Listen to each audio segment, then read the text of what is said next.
Hey guys, Motor Car Nut here. Today I'm going to be discussing engine misfire, top 5 causes in my experience. There can be so many, but the top 5 are the ones I'm going to dial in on. All right, you like this video, give me a thumbs up, super thanks, I really appreciate it. Okay, so now the number one reason I would say would be electrical. That's the easiest one to fail. That's the easiest one that's going to give you the problem.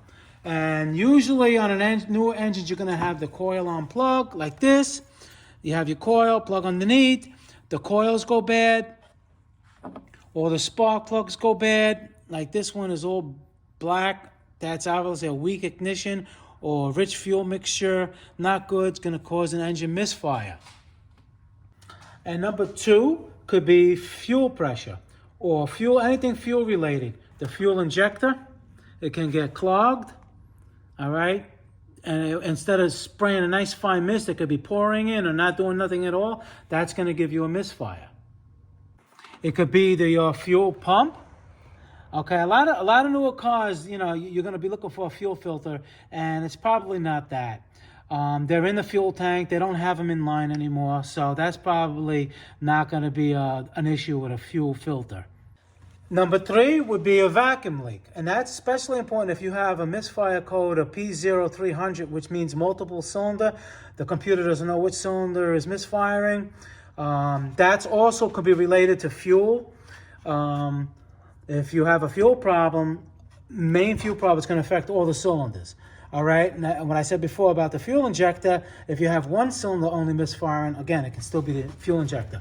Now, for vacuum lines, you got to check everything after the mass airflow sensor, because before the mass airflow sensor, the computer doesn't know. It only knows what's coming through the mass airflow sensor, map sensor, or whatever going into the intake. Vacuum lines like here, I took this one off, but sometimes you can see something could be broken. You have a line off, that's going to give you a misfire, shaking and everything like that. Okay, so you have to check all the vacuum lines. A lot of them nowadays, they're plastic. They can be brittle underneath where you can't see it. So you got to check all your little vacuum lines. And the good thing about newer cars, they have less vacuum lines than the older carbureted cars. Okay, and number 4 can be low cylinder compression. All right, that is a possibility.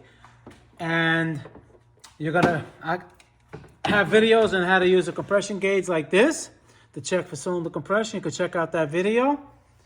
Also, another way is with a cylinder leak down test like this. I also have a video on that. You can check that out, and that'll let you know if you have low compression. Okay, and the last, number 5, could be the computer. And that's kind of rare, you know, for the computer to go out unless, you know, somebody switched the terminals or shorted things out. I mean, that's really rare. Also, along with that, you want to always make sure you check the wiring of things that have to do with the misfiring, like the mass airflow sensor, the connections to the O2 sensor, all these electrical things, but they're not as like the top 5 like I'm trying to explain to you guys.